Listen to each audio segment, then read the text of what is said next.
Darrell Issa, not a Republican friend of mine. He's a friend. I don't consider Republicans enemies. They're friends. Well, in addition to the NRA, the health insurance companies, the drug companies, the Indians, probably the Republicans. All right, ladies and gentlemen, welcome to the Malzberg panel. A lot of people consider that a swipe at Hillary taken by Joe Biden, because Hillary in the debate said Republicans are her enemies, and Biden said Republicans are my enemies. Joining us now is Nomiki Konst, founder and executive director of the Accountability Project and host of the Accountability Podcast, and Ford O'Connell. He is Republican strategist, political analyst, and author of Hail Mary, the 10-Step Playbook for Republican Recovery. Okay, Nomiki, I know you're a big Biden supporter. You combine that statement with him kind of like rewriting history on that he was in favor of getting Osama bin Laden, and he also said and stressed, and kind of, by the way, I could have been Secretary of State, but my wife said, you know, we'd rather you be Vice President because it would be better for the family. So he's really taking, really earthquake in here. I don't know, really taking shots at Hillary, I believe. I don't know if they're directly shots at Hillary. I think he's trying to show how he is different from Hillary if he does indeed enter the race. And he is quite different from Hillary. I mean, he has a reputation. He's a man. Well, aside from that, the obvious, he has a reputation with working across the aisle. There are very few lawmakers today in office in Washington who can work with the other side. And I think that is going to be the strength of the Biden campaign if indeed he does run and he does announce, you know, he is going to come in and say, listen, our country is divided. We're divided within the Democratic Party. Obama has divided us. I've been his vice president, and I'm going to give you more division for it. No, you can't blame one side or the other. Here's the key. This is a veiled shot, because what he's trying to say is that I'm closer to President Obama than Hillary Clinton. Right. President Obama has an 86% approval rating among Democrats. He wants to get in there and say, vote for me because I'll be the heir to the Obama legacy and I'll push it in the right direction. And Hillary Clinton's ethical baggage may be too much, and I'm going to have to push her. The Clinton folks say they want competition. They don't want competition because this has become an expensive, long, drawn-out campaign if Biden gets in. All right, and Ford, you know, Dick Morris wrote a piece today saying that if Biden gets in, he must know that Hillary's in big legal trouble. You agree? Well, I think that Biden at least wants to be there in case you've got to break the glass and you need a backup quarterback and an insurance policy. I never doubt the Clintons, but I will say this, Biden understands he does have a window. What about it, Nomiki? He absolutely has a window. I mean, I think he's looking at and saying, is there viability here? Am I a viable candidate? Right now, he's the only person who beats all Republican candidates in the race. So you don't think that he's looking at Hillary's legal troubles? No, I think that, you know, if that happens, it's going to... No, that's ridiculous. That's just a stupid thing to say. Why he's is looking it a at stupid his, thing to say? Hillary is in trouble, It's not about Hillary. A real political strategist will say, what are your strengths? What are your weaknesses? You can't sit here and say, should I suspend my life? Hang on a second. Should I suspend my life in case of an emergency? Nobody does that. Yeah, actually, I disagree with you. There's always been windows that have opened, Nomiki. That's not true. What Biden's real strength, if you want to be a political strategist, his real strength is to get President Obama to put his arm around him, because then blacks and Hispanics won't cozy up to Hillary, and that's his path to victory. All right, but of course, and you know, the general election will be another story where 30% of Americans think we're heading in the right direction. That's always what happens. And he would have to separate himself from Barack Obama, because nobody in this country wants another Obama term, that's for sure. Let's talk a little bit about the Republican polls that are out. New CNN poll shows that Donald Trump has 27%, and next it's Ben Carson with 22%. Everyone else is being left in the dust, and Carly Fiorina has taken a tumble down to, I don't know, 4 or 6%. I mean, she's lost 15% since the last CNN poll.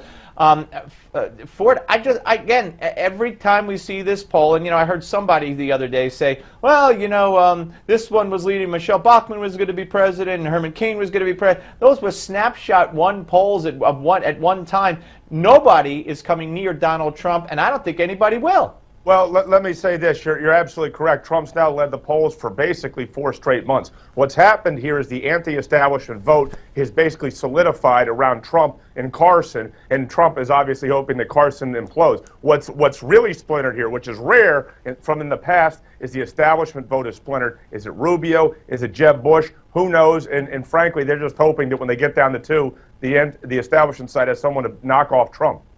What about Nomiki? I think you're absolutely right for it. I think he's spot on in his analysis. And when you do look at these establishment candidates that are left, there are establishment candidates who really do want to be president, like Marco Rubio and Jeb Bush. And then there's Carly Fiorina, who I think has always wanted to be vice president. So I don't know necessarily if this is bad for her. That's a very sexist comment, Nomiki. That's not. How is that sexist? It's very clear that she wanted to be vice president. She wants to be president. That's not. No. She doesn't want to be president. Until she started to pull in the polls in after that first debate. The likelihood of her being a presidential candidate, just in terms of ground support, going across the country and giving speeches, she wasn't.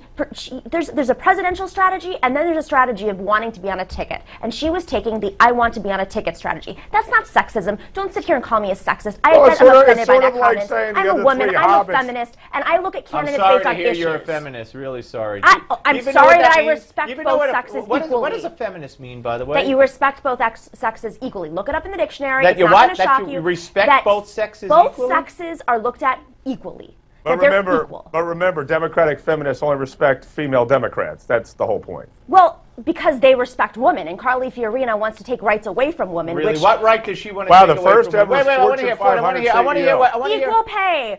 Let's talk about equal pay. Wait. What does that mean? Hillary doesn't pay equal. The White House doesn't pay equal. So what are you talking about? Actually, they do, and that was fact-checked. they don't. Actually, they don't. That was fact-checked. You look that up. That was fact-checked. Hey, you know what, Nomiki? The White House was asked about the disparity in pay between women and men, and when they were asked, Josh Earnest said, well, there's mitigating circumstances. Well, of course there's mitigating circumstances. That's the whole point. That's why it's a phony red herring issue. But they're just as guilty as anybody else. More of the panel coming up next. Don't go away.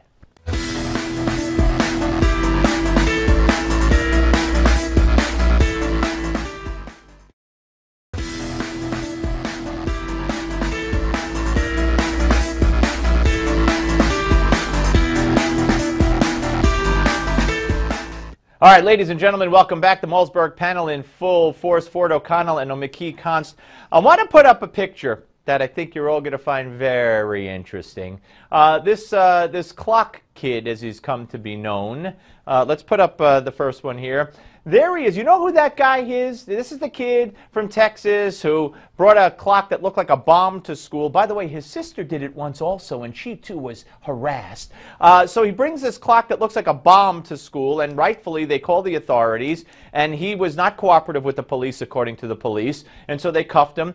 Long story short, Facebook wants him, and Google wants him, and I mean, he didn't invent anything. There's nothing there that he invented. But look at this. He's standing there. Put it back. He's standing there. He went to Khartoum, the capital of Sudan, and is standing there with a man who's wanted for murder, for rape, for genocide.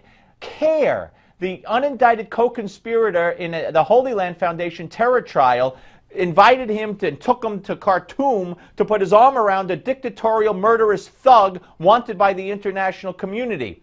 So Ford, where does he wind up yesterday? Naturally, at the White House. Look, this story smells worse than Bernie Sanders' Denmark. The bottom line is a kid from Texas does not pal around with the butcher of Darfur. So, I mean, this whole thing, I really believe, is a hoax and another way to really push a story that, frankly, the mainstream media got out way too far ahead of. Remember, he hasn't picked up his homemade clock from the Dallas Police Department. Yeah, it's so valuable, such a valuable invention, Nomiki. Have you run out of people to attack? Now you have to attack an 11-year-old kid. So you really? This is no 11-year-old kid, thug, Nomiki. right? What is Even you have to admit this story stinks to high heavens. He's a genius. He's a kid who's curious. He's curious. No, but here's the thing. When you start to demonize the 11-year-old because he took a stand because he was arrested. The society of the perpetually offended needs to give it up. This was an orchestrated hoax to get the.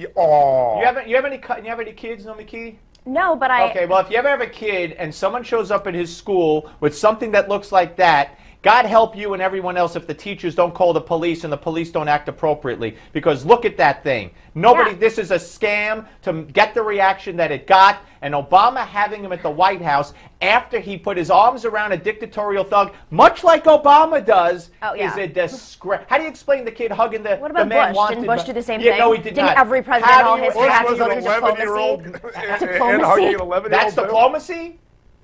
Working with people on the other side, you said that just like Obama meets with dictatorial thugs. Who's the thug that Obama literally put his arm around or bowed to? I want to hear it.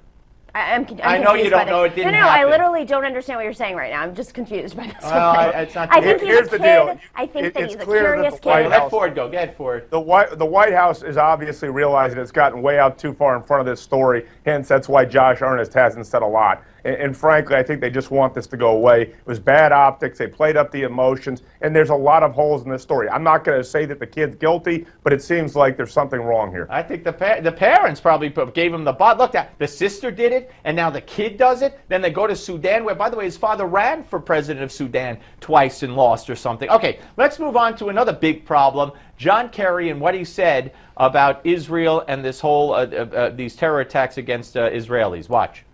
We want to see calm restored, and we want to see the violence stop. And I think everybody in Israel and in the region would like to see both of those things happen. Israel has every right in the world to protect its citizens, as it has been, from random acts of violence. Random acts of violence, which is the same garbage rhetoric that was used by Obama to describe the hacking to death of 5 rabbis in a Jerusalem synagogue. Ford, these people know no shame, and they are disgusting. No, they know no shame, but you also have to understand that most Americans, including Jews under the age of 35, don't follow this stuff, so they can get away with that and then turn back to whatever propaganda they want to peddle. John Kerry's the worst Secretary of State, period. Oh, my God.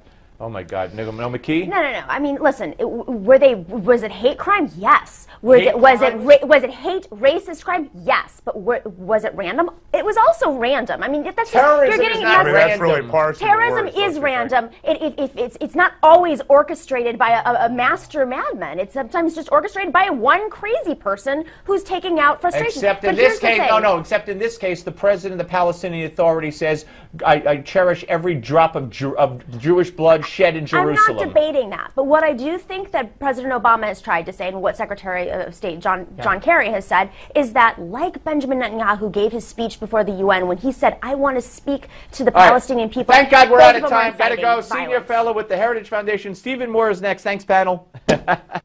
You probably heard about the shocking new book, Unlikable, The Problem with Hillary by Edward Klein. Unlikable has already skyrocketed to the top of the bestseller list.